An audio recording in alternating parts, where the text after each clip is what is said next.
Hello friends, welcome to quick learn tutorial series. इस video में आज मैं आपके लिए लेकर आई हूँ एनर्जी मैनेजमेंट और ऑडिट के एमसीक्यू क्वेश्चंस, क्योंकि स्टूडेंट्स की बहुत ज़्यादा डिमांड आ रही थी कि मैम एनर्जी मैनेजमेंट पे और एनर्जी कंजर्वेशन और ऑडिट पे भी एमसीक्यू क्वेश्चन की सीरीज लेकर आइए, जो कि हेल्पफुल होगी हमारे एमपीपीजीसीएल, पीजीसीआईएल और अदर कॉम्पिटिटिव एग्जाम्स के लिए।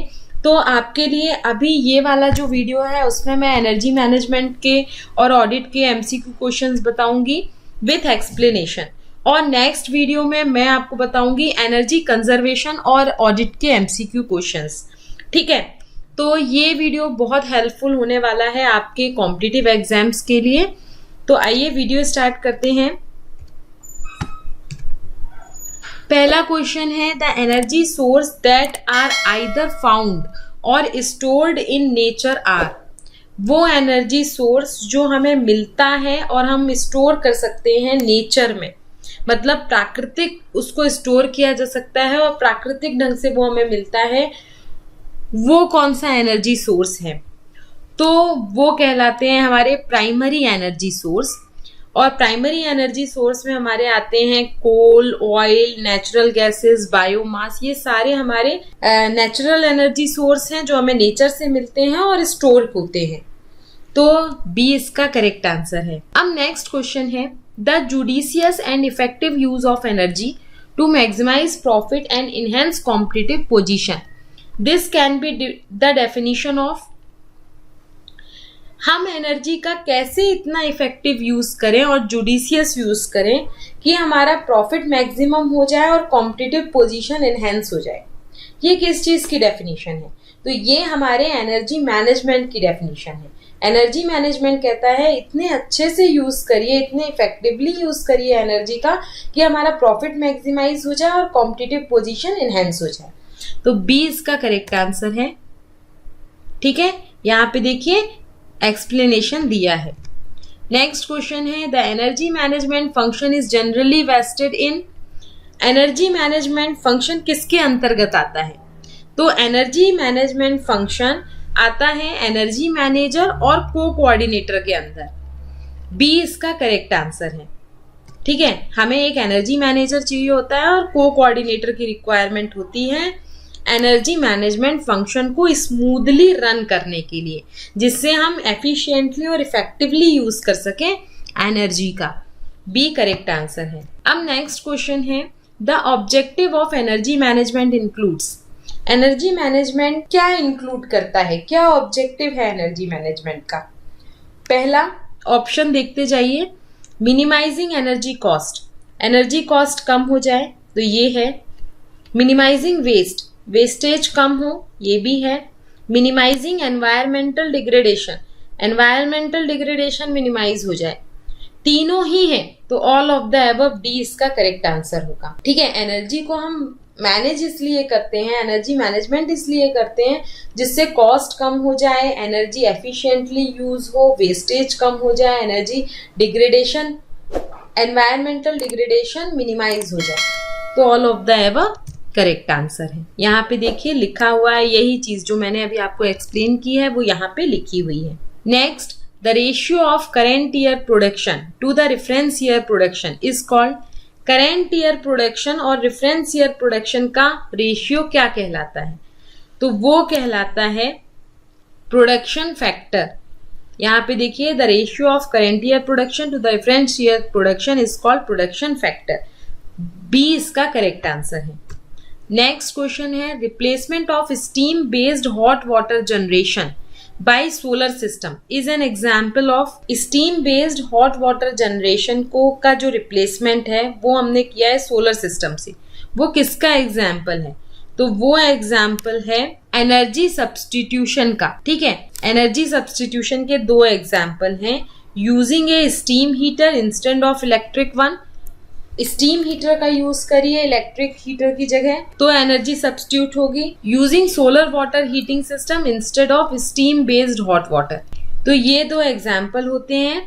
सी इसका करेक्ट आंसर है। नेक्स्ट क्वेश्चन है, 1 unit of electricity is equivalent to dash kilo calorie heat unit, 1 unit of electricity is equivalent to 860 kilo calorie heat unit. ठीक है, 860 किलो कैलोरी के बराबर होती है। यहाँ पे बी करेक्ट आंसर होना चाहिए। ये देखिए, 1 unit of electricity is equivalent to 860 kilo calorie heat unit. Next, the benchmarking parameter for air conditioning equipment is, जो बेंचमार्किंग पैरामीटर होता है एयर कंडीशनिंग इक्विपमेंट का, वो क्या होता है? अपन कहते हैं ना कि एसी लगा है तो कितने टन का एसी लगा है, ठीक है, कितनी किलोवाट पावर जो है वो कंज्यूम करेगा, तो हम टन में उसको मेजर करते हैं। तो kilowatt per ton of refrigeration, ए इसका करेक्ट आंसर होना चाहिए। ये देखिए, ए इसका करेक्ट आंसर है। The benchmarking parameter used in air conditioning plant for benchmarking energy performance is kilowatt per ton of refrigeration. A correct answer है। Next, which instrument is used to monitor O2 oxygen और CO in fuel gases? किस instrument का हम use करते हैं O2 और CO fuel gases को monitor करने के लिए? तो वो हम यूज करते हैं फेराइट का। डी करेक्ट आंसर है इसका। यहाँ पे देखिए, अब जो इनकरेक्ट आंसर है उनका एक्सप्लेनेशन यहाँ पे मैंने दिया है। फेराइट का तो आपको मालूम पड़ गया कि O2 और CO फ्यूल गैसेस को मॉनिटर करने के लिए यूज किया जाता है। जो अदर ऑप्शंस दिए हैं उनका एक्सप्लेनेशन यहाँ पे देखिए। Pyrometer is use to measure relative high temperature. Pyrometer का यूज हम करते हैं रिलेटिव हाई टेम्परेचर को मेजर करने के लिए, ठीक है। Power analyser is use to measure the flow of power in electric system. Electric system में पावर के फ्लो को मेजर करने के लिए हम पावर एनालाइजर का use. Combustion analyser is use to measure the gas content in fuel gases. Fuel gases में gas content कौन से हैं उसको मेजर करने के लिए हम कंबंशन एनालाइजर का यूज करते हैं। तो केवल O2 और CO को मेजर करने के लिए फ्यूल गैसेस में हम फेराइट का यूज करते हैं। डी करेक्ट आंसर है। ये एक्सप्लेनेशन, अदर एक्सप्लेनेशन मैं आपको इसलिए देती हूँ कि मान लीजिए आपको क्वेश्चन थोड़ा ट्विस्ट कर दिया जाए। ये कर दिया जाए क्वेश्चन कि which instrument is use to measure relative high temperature, और ऑप्शन आपके यही हो, तो आपका आंसर क्या होगा? तो पायरोमीटर उसका करेक्ट आंसर होगा। इसीलिए जितना रिलेटेड एक्सप्लेनेशन होता है उस क्वेश्चन से वो भी मैं आपको बताती हूँ, जिससे आप अदर क्वेश्चन के लिए भी प्रिपेयर हो सको। अब नेक्स्ट क्वेश्चन है, air velocity in duct can be measured by using dash and manometer. Air velocity को डक्ट में हम कैसे मेजर करते हैं? तो उसको हम मेजर करते हैं पीटो ट्यूब से। तो सी इसका करेक्ट आंसर है, ठीक है। ये देखिए, पीटो ट्यूब यानी सी इसका करेक्ट आंसर है। Manometer are the instrument that are used to compare और मेजर प्रेशर को कंपेयर करने के लिए और मेजर करने के लिए हम मैनोमीटर का यूज करते हैं। एयर वेलोसिटी को डक्ट में मेजर करने के लिए हम पीटो ट्यूब और मैनोमीटर दोनों का यूज करते हैं, ठीक है। तो सी इसका करेक्ट आंसर है। नेक्स्ट क्वेश्चन है, infrared thermometer is use to measure. Infrared thermometer का हम क्या मेजर करने के लिए यूज करते हैं? Surface temperature, flame temperature, fuel gas temperature, hot water temperature. आपने देखा होगा कि कोविड के टाइम से बिना टच किए हुए हम किसी की भी बॉडी का टेम्परेचर या किसी सरफेस का टेम्परेचर इंफ्रारेड थर्मोमीटर से मेजर करते हैं, ठीक है। तो इंफ्रारेड थर्मोमीटर से हम सरफेस टेम्परेचर मेजर करते हैं। ए इसका करेक्ट आंसर है। आप मॉल जाते हो, मॉल में आप देखते हो कि एक गन सी वो लिए रहते हैं, उससे आपकी बॉडी का टेम्परेचर मेजर करते हैं। डॉक्टर के यहाँ जाते हो, जब से कोविड हुआ है तो वो उस गन की हेल्प से ही, इंफ्रारेड थर्मोमीटर की हेल्प से ही आपकी बॉडी का टेम्परेचर मेजर करते हैं। तो infrared thermometer is use to measure surface temperature. A इसका करेक्ट आंसर है। यहाँ पे देखिए, infrared thermometer utilize the concept of infrared radiation to determine the surface temperature of object without any physical contact। हम बिना फिजिकली टच किए हुए किसी भी सरफेस का, किसी भी बॉडी का टेम्परेचर मेजर कर सकते हैं इंफ्रारेड थर्मोमीटर की हेल्प से। Next, non contact speed measurement can be carried out by. Non contact speed measurement हम किससे कर सकते हैं? तो वो हम करते हैं स्ट्रोबोस्कोप से। बी करेक्ट आंसर है इसका। अब कौन सा स्ट्रोबोस्कोप है वो यहाँ पे दिया है। DT720 LED stroboscope can be used to measure high speed rotating object and the value can be measured without direct contact। ठीक है, हम बिना डायरेक्ट कांटेक्ट के स्पीड को मेजर कर सकते हैं किसी भी रोटेटिंग ऑब्जेक्ट पर। अब नेक्स्ट क्वेश्चन है CO2 measurement of ferrite kit is based on. जो हम CO2 मेजरमेंट करते हैं फेराइट किट से CO2 मेजरमेंट करते हैं, वो अभी अपन ने क्वेश्चन देखा था, वो किस पे बेस्ड है? तो वो वॉल्यूम बेसिस पे करते हैं हम।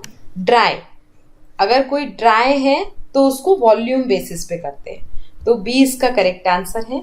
ये देखिए नेक्स्ट क्वेश्चन है for a cement plant the parameter kilowatt hour per MT of clinker indicate. Cement plant में ये पैरामीटर क्या इंडिकेट करता है? तो ये पैरामीटर इंडिकेट करता है एनर्जी इंडेक्स पैरामीटर। ठीक है, ए इसका करेक्ट आंसर है। नेक्स्ट क्वेश्चन है an energy policy does not include.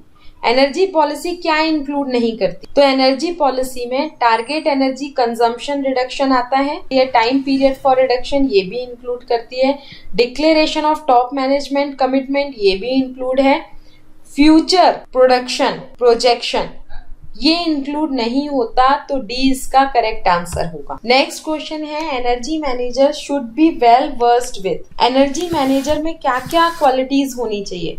तो एनर्जी मैनेजर में मैनेजरल स्किल होने चाहिए और टेक्निकल स्किल्स होने चाहिए कि हम कैसे मैनेज करें एनर्जी को, कैसे हम यूटिलाइज करें एनर्जी का एफिशिएंटली। मैनेजरल स्किल भी होने चाहिए और उसके साथ टेक्निकल स्किल्स भी होने चाहिए। बी इसका करेक्ट आंसर है। नेक्स्ट क्वेश्चन है the various type of instrument which required during audit need to be. कौन कौन से इक्विपमेंट हमें ऑडिट के टाइम पे रिक्वायर्ड होते हैं? ऐसे इक्विपमेंट जो इजी टू कैरी हो, easy to operate, inexpensive, all of the above इसका करेक्ट आंसर है डी। इजी टू कैरी भी होने चाहिए जब हम एनर्जी ऑडिट करते हैं, इजी टू ऑपरेट भी होने चाहिए, इनएक्सपेंसिव भी होने चाहिए। तो D correct answer. Next question है the tool used for performance assessment and logical evaluation of avenue for improvement in energy management and audit is. कौन सा टूल हम यूज करते हैं परफॉर्मेंस असेसमेंट के लिए और लॉजिकल इवैल्यूएशन के लिए, जिससे हम एनर्जी मैनेजमेंट और ऑडिट को इम्प्रूव कर सके? तो उसके लिए हम बेंचमार्किंग का यूज करते हैं। डी करेक्ट आंसर है। यहाँ पे देखिए benchmarking of energy consumption internally और externally are two powerful tool for performance assessment and logical evaluation of avenue for improvement. तो बेंचमार्किंग इसका करेक्ट आंसर है डी। तो ये कुछ क्वेश्चंस थे जो बहुत इंपॉर्टेंट हैं। इसी टाइप के क्वेश्चंस आपके कॉम्पिटिटिव एग्जाम्स में पूछे जाते हैं एनर्जी मैनेजमेंट और ऑडिट को लेकर। तो ये क्वेश्चंस आप जरूर एक दो बार देख लीजिएगा और जो भी एक्सप्लेनेशन मैंने दिया है उसको भी आप रीड करिएगा, क्योंकि उससे अदर क्वेश्चंस भी सॉल्व हो सकते हैं। और एनर्जी कंजर्वेशन पे बेस्ड क्वेश्चन मैं नेक्स्ट वीडियो में आपके साथ शेयर करूंगी। तो मेरे वीडियोस को लाइक करिए, चैनल को सब्सक्राइब जरूर करिए और आपके जो भी वैल्यूएबल कमेंट्स हैं वो जरूर लिखकर भेजिए हमारे कमेंट बॉक्स में, जिससे हम आपके लिए और हेल्पफुल वीडियोस जो हैं वो लेकर आ सकें। Stay continue, keep watching, keep supporting and keep sharing my videos with your friends. Bye bye.